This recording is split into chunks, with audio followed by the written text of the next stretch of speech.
À mon sens, l'entrepreneuriat, déjà, je trouve que c'est synonyme de liberté. Tu pars d'une page blanche, il n'y a pas de règles, et toutes ces règles et ces codes qui n'existent pas, tu es en mesure de les créer. Et ça ne veut pas dire que tu ne travailles pas, ça veut dire que tu travailles encore plus fort, mais que tu sais pourquoi tu le fais. Et en fait, moi je me suis dit, stratégiquement et commercialement, il va falloir que je tape les gros, ceux qui comptent. Merci d'avoir accepté l'invitation. Merci à toi de m'avoir invitée, je suis ravie. Pareil, pas trop stressée. Alors non, c'est pas du stress, non, mais je découvre et je suis ravie. Ah ouais, ça va. Trop bien, trop contente. On va discuter pendant une petite heure de toi, de qui tu es, de ton parcours. Okay. Il y a des petites cartes au milieu. D'accord. Ça va permettre une petite interaction. Et quand je te dis d'en retourner une, tu en retournes une pour répondre à la question. Allez, très bien. On va piocher la première petite carte. Allez, je m'exécute. Qui es-tu? Alors, est-ce que j'y vais? Allez, quand tu veux. Ok. Alors, moi, je me présente, même si on se connaît un petit peu déjà. Oui. Je m'appelle Sérène Andréagne. Moi, j'ai 34 ans. Je suis bien sûr originaire de Corse, mais je suis née à Marseille. J'y ai grandi. J'y ai fait quelques petites études, mais je n'ai pas un parcours universitaire incroyable. Pas du tout. J'ai une petite formation de commerce qui est quand même assez basique à la base. J'ai travaillé sur Marseille quelques temps. J'ai occupé quelques postes, chargée de clientèle, etc. Et tout de suite, le format dans lequel j'étais m'a pas vraiment inspirée. M'a inspirée plutôt de partir faire quelque chose d'autre. C'était quoi? C'était les entreprises qui te convenaient pas, les postes? Ouais, c'était la façon peut-être de vivre l'entreprise et le travail dans les boîtes dans lesquelles j'ai travaillé. Je vais pas forcément les citer, mais il y en a une quand même qui était une entreprise nationale à l'époque, qui faisait les télécoms. Donc nationale et télécom, on a vite compris de qui on veut parler. Voilà. Bon, c'est vrai, des politiques d'entreprise internes qui sont pas, qui sont pas, on va dire, dans mes valeurs et qui ne l'étaient pas non plus à l'époque, même si j'avais un peu plus d'une vingtaine d'années. Et en fait, moi, j'ai cette partie commerce, mais j'ai aussi une partie perso qui est spécifique parce que je suis musicienne. Oh. Voilà. Donc, je suis chanteuse. Et chanteuse. Voilà, chanteuse à tes heures perdues. Ouais, mais à l'époque, c'était pas vraiment à mes heures perdues. Ah oui. Parce que j'ai décidé d'arrêter de travailler dans ce genre de boîte. Trop bien. Et de travailler un petit peu dans le monde de la musique sur Marseille. Donc, je faisais des petites scènes. On jouait avec pas mal de copains, le soir, dans des bars. On faisait des petites scènes ouvertes et tout. Et c'était vachement chouette. Et en fait, dans ce cadre-là, j'ai rencontré Julien un soir à Marseille, qui est musicien aussi, mais qui est désormais mon associé et mon époux. Voilà, je vais pas te spoiler. On va dire les termes directs. Et en fait, on s'est rencontrés sur Marseille. Lui était un petit peu dans la même phase que moi, c'est-à-dire électricien de métier, niveau pareil, BTS, etc. Il avait bossé pour une entreprise nationale d'électricité aussi, qu'on peut citer parce que je pense qu'elle va revenir, celle-là, pendant le podcast. Donc, c'est EDF. Oui. Voilà. Et en fait, on s'est rencontrés, on a fait beaucoup de musique ensemble. Mais on a décidé aussi de rentrer sur la Corse parce qu'il est d'ici, lui aussi. Ah oui. Voilà. Et de mettre nos compétences, on va dire, professionnelles en commun pour faire quelque chose et entreprendre sur Ajaccio. C'est incroyable, ça. Voilà. Ça vous a pas fait peur? Ça nous a pas fait peur. Alors, au début, quand t'as pas grand-chose à perdre, si tu veux, t'as pas peur parce que t'as juste une possibilité, c'est d'essayer. Donc, peur mise à part de perdre du temps, mais à cet âge-là, c'est pas très, très grave. T'as encore pas mal de temps, quoi. Donc, non, pas tellement peur. Voilà. Bon, je me suis un petit peu égarée sur le qui es-tu. C'était une question beaucoup trop ouverte, on enchaîne sur ton parcours aussi. Donc, non, c'est top. On a appris que tu étais musicienne et chanteuse et que c'est comme ça que tu as rencontré ton associé Marie actuelle. Ouais. Donc, ça nous apprend quand même vachement de choses sur toi. C'est à quel âge que tu as commencé à entreprendre, du coup? Alors, on a ouvert notre première entreprise. Moi, j'avais 25 ans, il en avait 26. Et Julien, il est vachement visionnaire, tu vois, il a vachement de projections stratégiques. Ouais. Il commençait déjà beaucoup à s'intéresser à l'économie d'énergie, la façon qu'on aurait de pouvoir proposer des solutions d'économie d'énergie pour la Corse, parce qu'on a quand même une problématique énergétique qui est spécifique du fait de notre insularité. On a brainstormé des jours et des nuits et des jours et des nuits pour savoir ce qu'on allait pouvoir proposer à nos clients qui n'existaient pas encore. Tu vois. Et du coup, on s'est dirigé vers les solutions d'éclairage.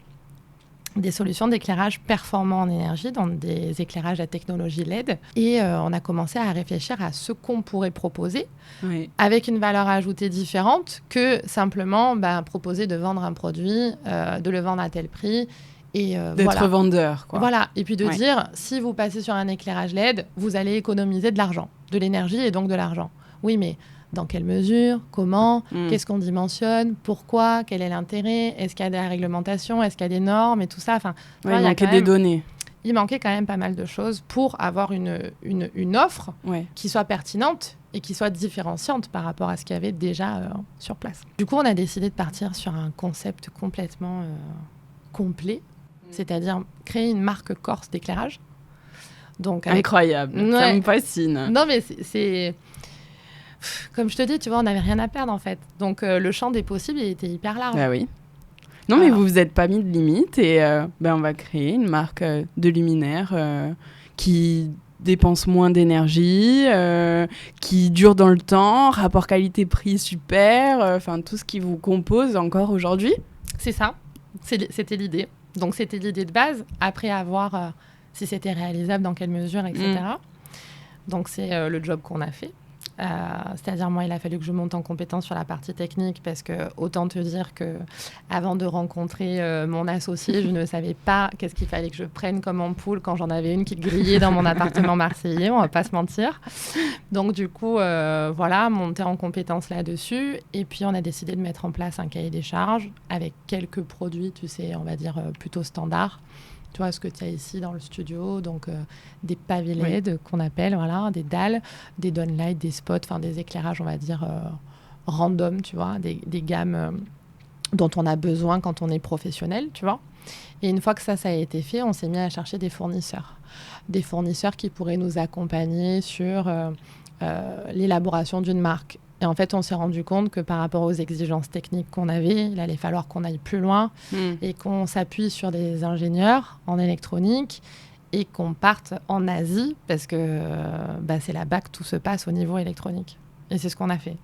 J'ai 2 questions. La première, c'est niveau créativité, est-ce que ça vous a boosté et comment vous avez fait pour assouvir vos envies ?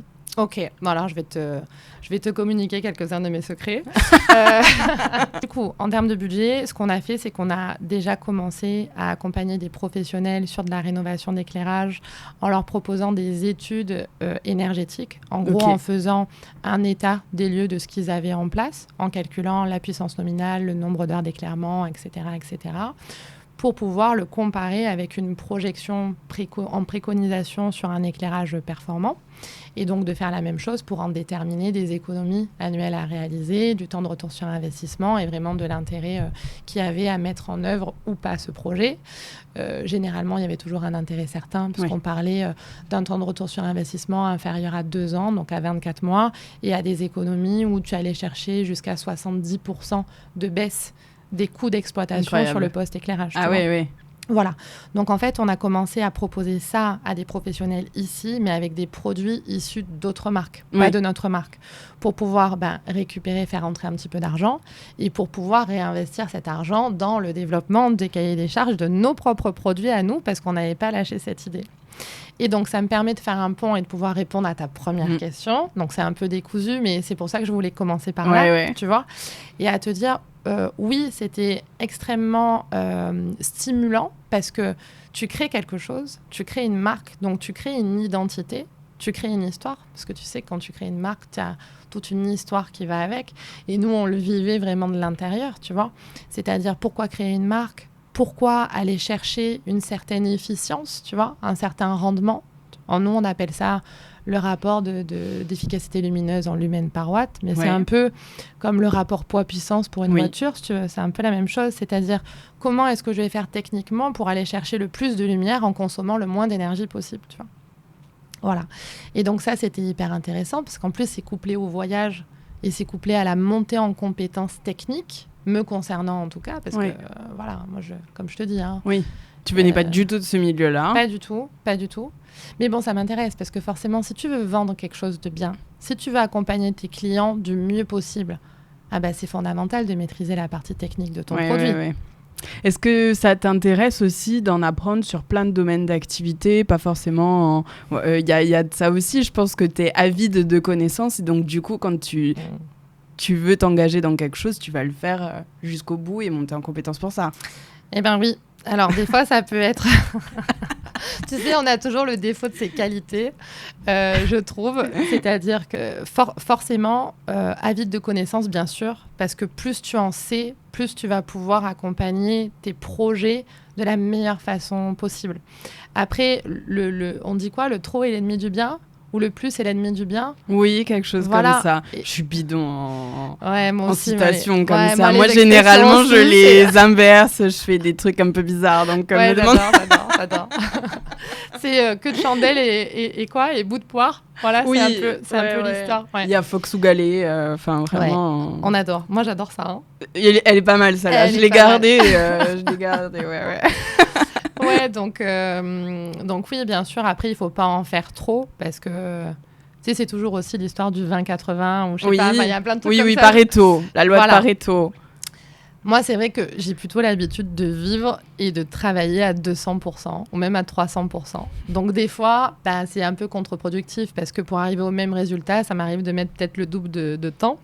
Après, je travaille là-dessus, mais c'est vrai que techniquement, c'est extrêmement intéressant de maîtriser ce que tu proposes et de pouvoir l'inclure en plus dans une synergie ou dans un plan d'action peut-être hiérarchisé et pluriannuel pour des grosses structures pour arriver vraiment à un objectif et à un résultat du coup qui correspond à l'objectif que tu t'es fixé. Donc ouais, c'est fondamental pour moi. C'était hyper stimulant et tu l'as assouvi en combien de temps cette créativité, ce besoin de créer quelque chose à toi, à vous? Je pense que c'est pas fini. Tu vois, je serais pas honnête. C'est beau ça, j'aime bien. Ouais. Je serais pas honnête si je te disais, ouais, ça fait 4-5 ans que je suis au max, pas du tout.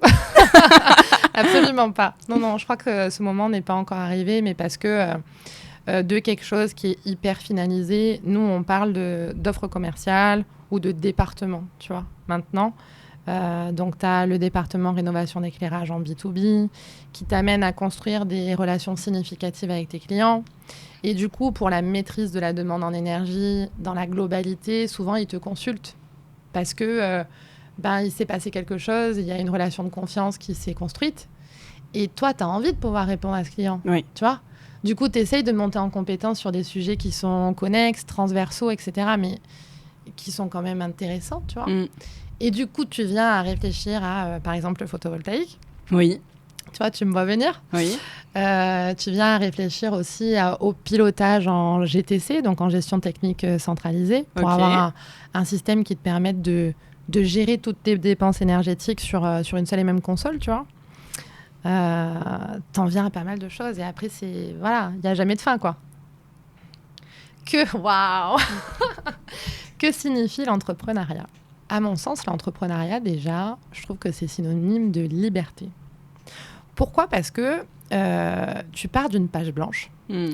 Et en fait, il n'y a pas de règles, il n'y a pas de code. Et toutes ces règles et ces codes qui n'existent pas dans ta tête, tu es en mesure de les créer dans la mesure d'arriver, tu vois, à proposer quelque chose qui soit, encore une fois, intéressant, stimulant pour toi, qui représente une valeur ajoutée pour tes clients et pour toi-même. Parce que forcément, quand tu entreprends, comme tu es libre, tu peux que te réaliser. Même si ça marche pas, même si tu fais des erreurs, parce que ça nous est arrivé. T'as appris tellement de choses. T'as appris beaucoup de choses. T'as peut-être inspiré aussi d'autres, tu vois, dans l'entrepreneuriat. Et en fait, pour moi, c'est vraiment... Après, je pourrais te faire une réponse hyper construite, une liste peut-être exhaustive, mais qui nous prendrait peut-être une dizaine d'années à dresser, parce que signifie l'entrepreneuriat ? Waouh, il y a tellement de choses à dire. C'est plutôt dans le sens... j'attendais vraiment une réponse comme tu viens de me faire, plus un peu philosophique, ou vraiment ce qui a été moteur pour toi, et pas une définition.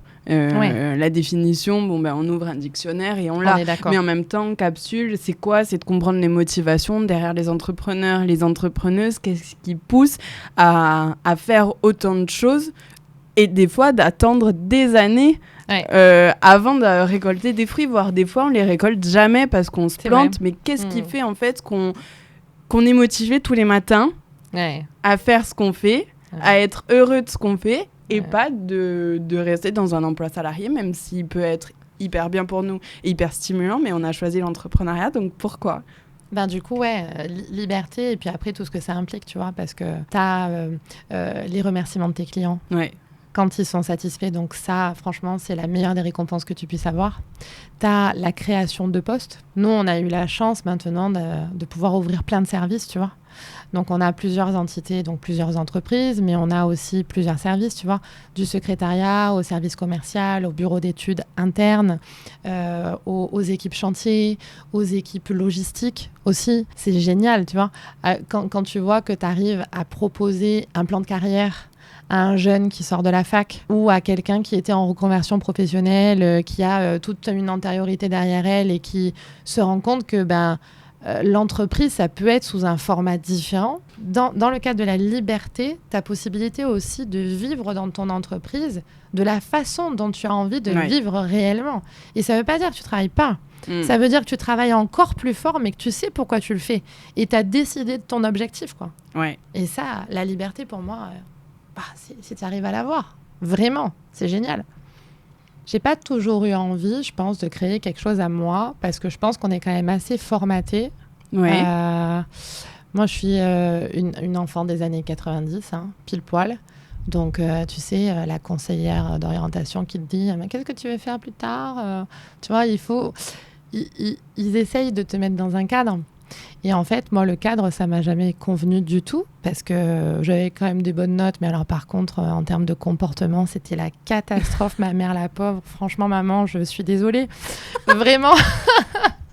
Je ne m'excuserai jamais assez pour ce que je lui ai fait, la pauvre. Mais tu vois, j'avais... Tu te conformais pas au moule, ouais. Non, mais j'arrivais pas, tu vois. Je rentrais pas dans le moule du tout. Et je savais pas pourquoi, tu vois. Et en fait, je pense que c'était cette dimension, encore une fois, de liberté, tu vois. Moi, c'est vraiment un truc pour moi qui est limite sacré, tu vois. La liberté, c'est quelque chose... tu cours après tout le temps et quand tu arrives à en avoir des petits morceaux, c'est ça qui te recharge, quoi. C'est incroyable. Et en fait, la liberté, pour moi, je la trouvais dans la musique, tu vois.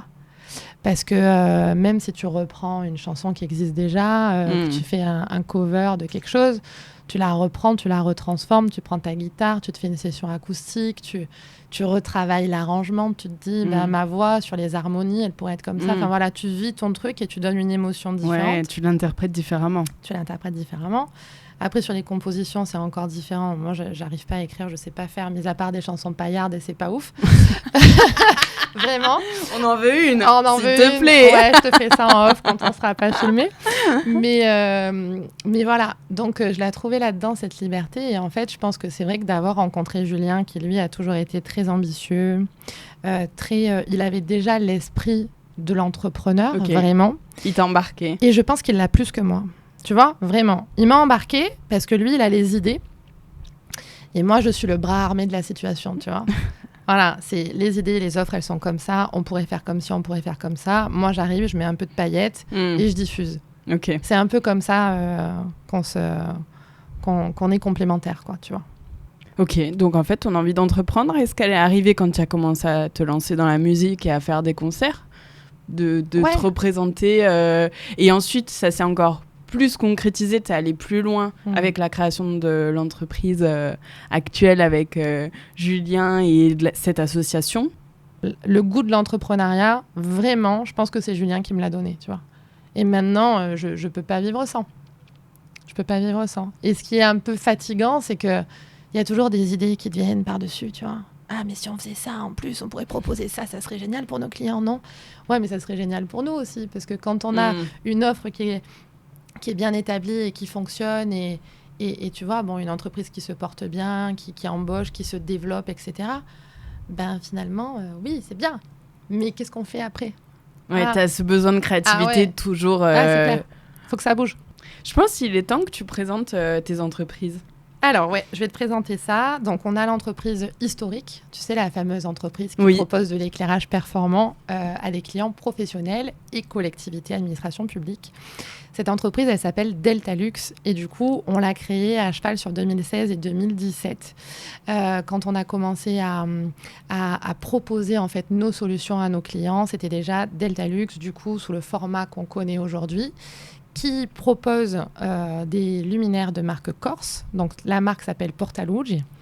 Et on accompagne donc ces clients dans le dimensionnement de parcs d'éclairage performants en énergie sur de la création, mais aussi de la rénovation. Donc, ça dépend vraiment de chaque problématique et de chaque client. Enfin, problématique, on va dire plutôt contexte, parce que problématique, c'est toujours un peu négatif. Ouais, on va dire contexte, besoin. Voilà. Donc, on propose désormais une gamme qui est quand même assez étendue. Des éclairages intérieurs, donc pour des bureaux, pour des lignes de production de l'industrie, pour des locaux commerciaux, etc. Donc, des luminaires intérieurs qui sont donc filaires et raccordés au réseau. Des luminaires extérieurs aussi, donc ça peut être du projecteur, de l'éclairage public, filaire également, mais aussi une gamme de candélabres autonomes, donc qui sont solaires, fonctionnent avec le photovoltaïque, donc avec la lumière qui est transformée en énergie, donc qui sont des éclairages qui sont complètement autonomes et qui permettent finalement d'ajouter des points lumineux où on en a besoin, donc dans des zones rurales ou pas, urbaines, périurbaines, etc. Et sur la Corse, mais aussi sur le continent, comme on dit, où on travaille beaucoup avec cette gamme, qui a d'ailleurs été lauréate de l'appel à projet, tu sais, du Trophée Énergie de la UE. Et ensuite, il y a ATA, qui est arrivé en 2018. Je dis arrivé, c'est comme un bébé. Tu vois. Non, mais parce que c'est vrai, ça arrivait super vite, d'accord. Ouais. Et en fait, ATA, à la base, c'est une société d'électricité qu'on avait montée en plus pour pouvoir proposer en fait l'installation de nos luminaires. Et puis qui faisait un petit peu de traitement des eaux, d'automatisme, etc. Ça, c'est Julien qui s'occupait de cette partie-là, tu vois, avec ses compétences là-dessus qui sont quand même assez spécifiques et recherchées. Et donc, c'était, on va dire, une petite entreprise comme ça qui nous servait quand on avait besoin de proposer de l'installation, tu vois, bon. En montant en compétence sur le photovoltaïque, notamment dans le cadre du développement de cette fameuse gamme de candélabres autonomes dont je te parlais juste à l'instant. Vous avez pivoté, quoi. Ouais, on s'est dit, mais on maîtrise en fait le dimensionnement parce qu'on a dimensionné toute une gamme d'éclairage qui offre une continuité de service optimale même en hiver. Donc, on est vraiment sur des produits à haute efficience et à haute technologie, tu vois. Franchement, de l'autoconsommation, on sait faire, quoi. Et en fait, c'est arrivé comme ça. Julien, il avait déjà travaillé en Suisse sur du photovoltaïque quelques années en arrière. On a notre ingénieur bureau d'études qui est ingénieur en énergie renouvelable, donc en photovoltaïque. Bon, on s'est dit, là, il y a quelque chose à faire. Et donc, on a commencé à faire des recherches sur les logiciels qu'il nous faudrait. Et il se trouve que c'était des logiciels qu'on avait déjà au bureau d'études parce que ça nous permettait de dimensionner justement les parcs de candélabres autonomes, etc. Moi, il a fallu que je monte en compétence aussi parce que techniquement, au niveau des éclairages, il n'y avait plus de problème. J'étais la nana de la situation. Mais alors, par contre, en photovoltaïque... il a fallu quand même pas mal monter en compétences, il est vrai. Et puis, on a commencé à proposer à des gens de notre entourage, à des amis, à des clients de Delta aussi, de dimensionner, pourquoi pas, faire des études pour des centrales photovoltaïques, donc en autoconsommation avec revente de surplus. On s'est rendu compte qu'on était vraiment pas mal, quoi. On était vraiment plutôt bon. Et on a décidé d'étendre, comme on dit, l'objet social d'ATA à l'installation photovoltaïque, après avoir obtenu bien sûr notre qualification, parce qu'il faut avoir une certification pour ça. C'est un domaine qui est extrêmement réglementé. Pas du tout. Parce que si tu fais pas les choses dans le respect des règles de l'art et de la nomenclature technique, il peut y avoir des accidents qui sont pas cool. Voilà. Et donc, du coup, quand ça a été fait, on a commencé à faire tout ce qui s'ensuit. Tu sais, site internet, plan de communication, marketing, monter les équipes, recruter, etc. Et puis de là, ça a été lancé. On a vraiment lancé, tu vois, la société, on l'a montée en 2018, ATA. Et on a vraiment lancé, on va dire, à grande diffusion. Le photovoltaïque. En 2022. Tu vois. Donc, on a pris quand même le temps d'être bien sûr de nous et de faire les choses bien, parce qu'il y avait quand même Delta Luxe qui nous demandait quand même beaucoup de travail. Entre-temps, on a eu un petit Covid. Tu t'en rappelles? Bien sûr. J'allais t'en parler si ça vous avait impacté. Ouais, ça nous a pas mal impacté. Ça nous a un petit peu ralenti, tu vois. On était sur une fusée, on est passé sur un petit avion bimoteur qui était pas ouf. Mais après, la fusée a redémarré, donc ça va. Mais ça a été compliqué parce que le Covid, l'année du Covid, on crée, je crois, 6 ou 7 CDI, dont 3 postes de cadre, tu vois. Et confinement. Donc, on ne pouvait plus aller sur place, rencontrer les pros, faire nos petites relèves d'éclairage, monter nos dossiers. C'était compliqué. Et ouais, c'était pas facile. Mais on a su rebondir. Les challenges que tu as rencontrés. Alors, il y en a beaucoup, je t'avoue, quand tu lances ton activité et quand tu n'as pas vraiment de réseau pro, ce qui était notre cas, et que tu commences à passer des coups de fil pour obtenir des rendez-vous et pour expliquer ce que tu proposes, et que tu te prends moult portes à la figure. Ça, c'était un challenge parce que il faut faire des tests, justement, d'argumentaire et de prise de contact, etc., pour arriver à un discours qui soit percutant pour que, du coup, la personne que tu as au téléphone décide que tu vaux la peine de rencontrer la personne qui prend les décisions. Donc ça, c'est quand même un challenge qui a été relevé, je pense, parce qu'on a aujourd'hui plus de 1800 clients professionnels sur la Corse et sur le continent. Donc je pense que ça, on a réussi quand même à trouver des solutions. Mais au début, c'était pas évident. Et en fait, moi, je me suis dit, stratégiquement et commercialement, il va falloir que je tape les gros, ceux qui comptent, pour tout de suite avoir des réalisations et des références qui soient impactantes pour que je puisse rentrer en contact avec des plus petites structures. Et c'est ce que j'ai fait. Ah ouais. Non, mais... Oui. C'est une stratégie comme une autre, mais il fallait tester, tu vois. Oui, mais du coup, tu te dis, pour être considéré auprès des petits, je vais aller taper les gros. Ouais. Mais non, mais j'adore. Mais du coup, c'est quoi ton argumentaire avec ces clients ? Alors, déjà, il fallait que les dossiers soient complets. Il fallait qu'on ait vraiment quelque chose à présenter avec des chiffres et avec des valeurs. Donc, moi, j'ai travaillé sur des études énergétiques comparatives et avec des bilans de rentabilité. J'ai pris contact avec EDF Corse, parce que EDF Corse accordait, et accorde toujours, mais dans une certaine mesure, des aides pour que les professionnels puissent réduire leur investissement de manière à réaliser des économies d'énergie qui soient importantes. Et donc, c'est une façon d'impulser les projets, forcément, parce que si tu limites l'investissement, forcément, le projet a plus de chances de ne voir le jour. Et forcément, la durée de retour sur investissement est quand même vachement raccourcie. Donc ça, c'était un bon argument. Donc, il y avait travailler sur un dossier qui soit impactant, avoir les bons partenaires, donc EDF, ça me semblait être un partenaire de choix, et puis arriver à prendre contact avec ces entités que j'avais identifiées. Je pense comme ça à Air Corsica. Air Corsica, j'ai rencontré à l'époque un homme qui est devenu un ami, qui est quelqu'un de génial, qui s'appelle Jean-François Colonne. Je le cite parce que c'est mon ami et j'espère que ça le fera sourire, mais qui a accepté de nous rencontrer et qui a tout de suite compris en fait l'intérêt de notre démarche. Et on a eu beaucoup de chance de le rencontrer parce que ça a été une de nos premières grosses affaires, grosses affaires pour nous, tu vois, et qui a été en plus plein de bienveillance. Et que je remercie encore pour son amitié et puis pour la personne qu'il est, parce que je suis très contente d'avoir croisé ta route. Alors, si tu m'écoutes. Voilà. Et, j'espère qu'il regarde cette vidéo, qu'il va te soutenir. Ouais, mais je lui enverrai, je t'enverrai. Voilà. Et puis après, il y a eu pas mal de grosses structures comme ça. Et forcément, quand tu allais voir les plus petites structures, quand tu disais que tu avais travaillé avec Ergurtiga, tu étais plus légitime. Ouais, bien sûr. À répondre à un besoin. Donc ça, c'est un des challenges. T'en veux encore parce que j'en ai plein. Hein. Ouais. Ok. Le challenge pour moi, personnellement, tu sais que je suis du genre féminin. Je suis une femme, je suis une fille. Et j'aime bien le challenge que tu vas dire maintenant. Ah ouais, tu le vois venir celui-là. Je travaille donc dans un monde qui est plutôt masculin, n'est-ce pas ? Le monde du chantier, du bâtiment, de l'énergie, de l'ingénierie, du calcul, des euros, des finances, tout ça. Il faut que tu expliques pourquoi est-ce que tu es une femme en face d'un homme et que est-ce que tu es bien sûr de maîtriser ton sujet. Alors, moi, ça me fait sourire. Ça m'a longtemps énervée, mais en fait, j'ai pris ça vraiment comme un challenge. C'est pour ça que je t'en parle. C'est que techniquement, c'est aussi pour ça que je suis obligée techniquement d'être une brute.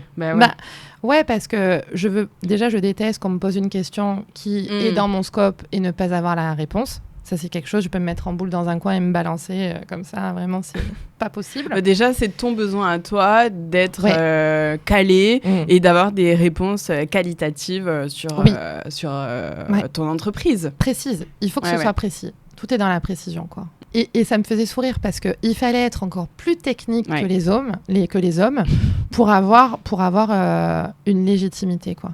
Et par contre, quand ton interlocuteur il a compris que tu es extrêmement technique, que tu es compétente et que tu travailles dans son intérêt, même si tu es une femme, là, tu es meilleur qu'un homme. Ok. Et je te jure, c'est quelque chose que j'ai remarqué. Et j'ai trouvé ça génial. Parce que, tu vois, il faut gratter pour avoir la reconnaissance. Pas que tu mérites, mais qui est quand même légitime et justifié parce que tu maîtrises techniquement ton sujet. Mais par contre, après, c'est doublement valorisé. C'est pas mal. C'est super. Okay. Moi, c'est mon analyse. Gestion vie pro, vie perso. Waouh. Peut-être que tu vas débunk, mais que ça devait quand même être un challenge de s'associer avec son mari, de mêler en fait vie pro, vie perso. Comment vous faites ? Est-ce que tout ce qui se passe à la maison reste à la maison et tout ce qui se passe à l'entreprise reste à l'entreprise ? Est-ce qu'il n'y a pas de l'entreprise qui vient à la maison et inversement ? Enfin, je me suis dit que ça devait être un petit challenge, mais peut-être je me trompe et... Non, tu ne te trompes pas. Non, tu ne te trompes pas. Alors, oui, c'est un challenge.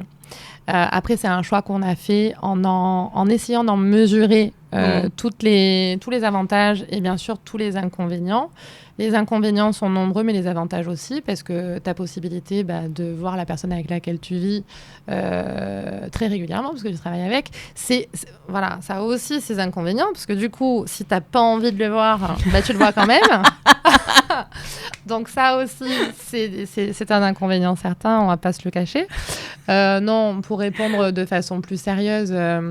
il faut réussir à faire la part des choses entre vie pro et vie perso. Quand on est tous deux chefs d'entreprise, qui plus est de la même entreprise, c'est compliqué parce qu'on n'a pas du tout la même façon de voir les choses. Et c'est aussi pour ça qu'il y a une certaine complémentarité, je pense, aussi bien au niveau de l'aspect technique, professionnel, etc., des connaissances et des domaines d'expertise qui ne sont pas les mêmes et qui sont complémentaires, mais aussi bien sur la partie humaine, tu vois, gestion de l'humain, etc., management, où on n'a pas du tout les mêmes façons de gérer nos équipes. Mais ouais, on ramène beaucoup de vie pro à la maison et par contre, peu de vie perso au bureau.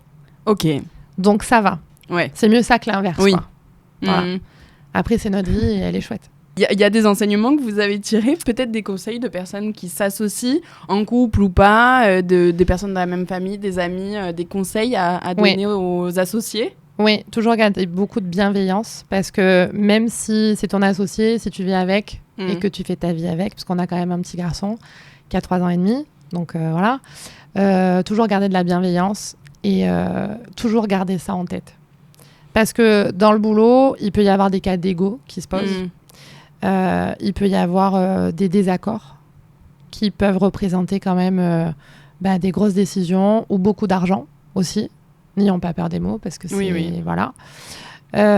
Donc, toujours garder en tête qu'il faut qu'il y ait du respect et de la bienveillance. Ouais. C'est clair. Eh bien, écoute, dernière petite carte. Nous y sommes. Ambition. Waouh. Moi, là, je suis focus sur le développement du photovoltaïque parce que je trouve que chez nous, encore, c'est vraiment une ressource, la lumière. Parce que tu sais, il y a toujours quand même s'il y a une relation énergétique au niveau de l'énergie entre Delta et ATA, entre ces deux activités, il y a aussi une symbolique qui est puissante. Moi, là, les symboles, j'adore. D'ailleurs, ça se voit, j'en ai un peu partout. Cette activité-là, bon, déjà, au niveau de la symbolique, elle me parle vraiment. Au niveau de la technique, ça me fascine vraiment, ça me passionne, j'adore. Et en plus, que ça apporte à nos clients, c'est de la liberté, quelque part. Tu vois, donc il y a tout qui s'entrecroise. Pourquoi la liberté ? Parce que ils ont la possibilité de produire sur place leur propre énergie. Je vais te parler des particuliers, mais je vais te parler aussi des pros. Le particulier, c'est pour son foyer, sa maison, son toit. Donc là aussi, la symbolique, le toit sur la tête, etc., la maison, le foyer, bon voilà. Donc ça, la symbolique est belle. La symbolique est belle. Tu vois, c'est pour ça que je te parle de ça. La symbolique est belle, donc tu accompagnes ces gens à produire leur propre énergie pour alimenter leur toit, quoi, leur foyer, quoi. Génial. Et avec le nombre de jours d'ensoleillement et le taux d'irradiation au mètre carré qu'on a sur notre île, franchement, c'est bête de ne pas le faire. Du coup, moi, mon ambition, c'est de développer cette activité-là parce que je sais qu'on a vraiment une approche qui est intelligente aussi au niveau du conseil et de l'optimisation sur lesquels on accompagne nos clients. C'est pas le tout d'avoir des panneaux solaires sur la toiture. C'est aussi de savoir ce que tu en fais et quelles sont les bonnes habitudes que tu vas pouvoir mettre en place en fonction de ton nouveau mode d'approvisionnement énergétique. Tu vois ? Et ça, tu peux optimiser les résultats de façon vraiment importante pour avoir des résultats qui sont vraiment excellents. Généralement, on est à 3 ans de retour sur investissement et on est à 25-26 points de rentabilité par an. Donc moi, le photovoltaïque sur la partie pro aussi, ça me passionne parce que les professionnels, ils ont besoin d'énergie pour pouvoir travailler, maintenir leur activité. Le fait de la produire... En tant qu'entrepreneuse, tu le vois aussi, les dépenses qu'un entrepreneur peut avoir et en fait de te dire, je vais pouvoir en fait contribuer à ce qu'une entreprise puisse prospérer au mieux presque. C'est génial. Tu fais partie un peu de l'équipe, quoi, presque. Donc, c'est hyper gratifiant. C'est ça. Et puis, qu'est-ce qu'on recherche, nous, en tant que chef d'entreprise ? C'est évidemment développer notre activité, maximiser la rentabilité de l'activité, développer. Mais aussi, ce qu'on cherche, c'est à baisser nos charges fixes. Ouais, bien sûr. Et aujourd'hui, au vu de l'inflation du coût de l'énergie, quand tu proposes et que tu accompagnes un professionnel qui a beaucoup de consommation, donc qui a de la production sur place, sur la production de sa propre énergie, sur place, c'est-à-dire la sécurité à l'accès à l'énergie, sur l'accès à l'énergie pendant au moins 25 ans, parce que c'est la durée de garantie des modules, tu vois. Incroyable. Et puis une rentabilité incroyable. C'est génial. Moi, ça me passionne. Voilà. Ouais. Donc, mon ambition, c'est ça, c'est de continuer à développer. On accompagne quelques projets qui sont encore un peu des projets secret file là, sur le continent. Ok. Sur du photovoltaïque. Pour l'instant, on n'en parle pas. On vous suivra sur vos réseaux sociaux, peut-être que ça sortira prochainement. Ouais, carrément. On mettra toutes les infos en barre d'infos. Ok. Je pense qu'en tout cas, dans cette heure d'interview, on a remarqué que tu étais une personne passionnée et passionnante. Je te remercie vraiment pour cette interview, pour tout ce que tu as pu nous dire durant cette heure-là. Et on te suit sur les réseaux sociaux pour savoir quelle est la suite de Delta ou d'ATA. Super. Merci à toi, Audrey, pour ton invitation. Et c'était une super expérience. Merci. Pas très stressant. Alors, ça va. Bah, super, on discute. Non, c'est chouette. Merci beaucoup. Merci à toi.